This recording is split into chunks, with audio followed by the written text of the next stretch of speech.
Atlantis adalah misteri yang menggoda para ilmuwan dan kaum spiritualis untuk menelisik kembali peradaban maju manusia yang konon hilang di telan bumi.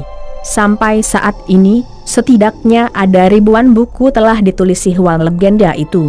Pada mulanya adalah Plato, 427 sampai 347 sebelum Masehi, filsuf Yunani, mencatat cerita soal benua hilang itu dalam dua karyanya, Timaeus dan Kritias. Keduanya adalah karya terakhir Plato yang ditulis pada 347 sebelum Masehi. Berdasarkan dua karya Plato itu, Dr. Jani Hilman Natawijaja menelurkan sebuah buku yang berjudul Plato Tidak Bohong, Atlantis Pernah Ada di Indonesia. Konsep utama unsur pembentukan alam terdiri dari air, api, tanah, dan udara. Semua itu tertuang dalam dua karya Plato, Timaeus dan Kritias. Jadi tidak mungkin Plato berbohong dan berkhayal, kata Jani Hilman. Di sela acara diskusi bencana dan peradaban dan peluncuran buku Plato Tidak Bohong, Atlantis Pernah Ada di Indonesia, di Jakarta, 20 Mei 2013. Jani menambahkan, dua karya Plato itu berasal dari manuskrip yang dimiliki oleh kakeknya yang didapat dari Mesir yang sudah ditranskrip ke dalam bahasa Yunani. Di karya Kritias menyebutkan kalau Atlantis berasal dari 9600 sebelum Masehi atau 11.600 tahun yang lalu.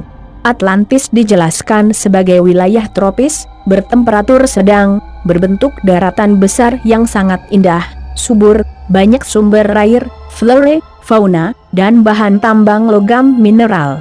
Di karya itu juga dikatakan ada dua binatang buas di Atlantis. Apakah itu harimau atau komodo, ujar Jani.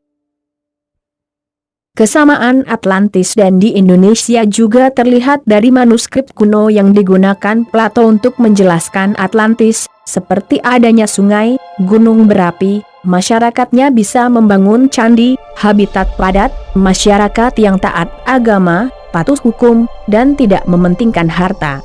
Dari sisi demografi, Atlantis sangat mirip dengan Indonesia, kata Jani.